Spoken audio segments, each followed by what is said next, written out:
السلام علیکم ورحمۃ اللہ وبرکاتہ۔ یہ ہے جی تخم حیات۔ اسے پنیر ڈوڈی بھی کہا جاتا ہے، تخم حیات بھی کہا جاتا ہے۔ فارسی میں اسے پنیر باد کہتے ہیں، اردو میں اسے پنیر کہتے ہیں، پنجابی میں پنیر ڈوڈی کہتے ہیں، ہندی میں اسے اکری کہتے ہیں، پہاڑی میں اسے جو ہے زخم زہرا کہتے ہیں، سندھی میں اسے پنیر کہا جاتا ہے، ٹھیک ہے نا جی۔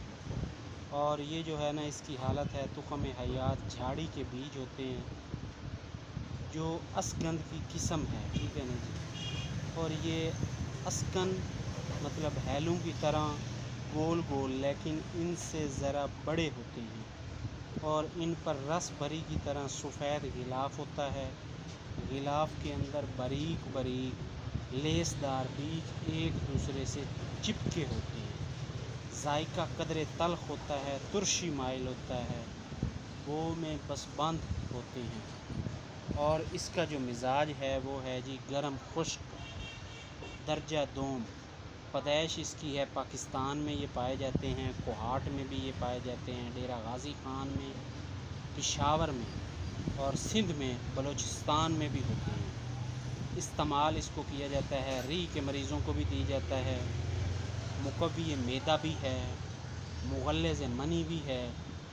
ایک دو دانے پانی میں بھگو کر رس نکال کر شیرخواہ بچوں کو پلاتے ہیں بدہضمی کے لیے۔ اور اس کے علاوہ نفع درد شکم کو دور کیا جاتا ہے، ٹھیک ہے نا۔ 4-5 دانے پوٹلی میں باندھ کر آدھے سر ٹھنڈے دودھ میں بھگو دیں۔ ان کو پانی دودھ میں بھگو کر رگڑ کر دودھ میں ڈال دیں، ٹھیک ہے نا۔ تو یہ آدھے گھنٹے بعد اعلیٰ قسم کی دہی تیار ہو جاتی ہے۔ پیٹ میں ری اور دردوں کو جو ہے یہ بہت اچھی چیز ہے۔ نیم گرم پانی میں کھلانے سے فوری تسکین ہوتی ہے۔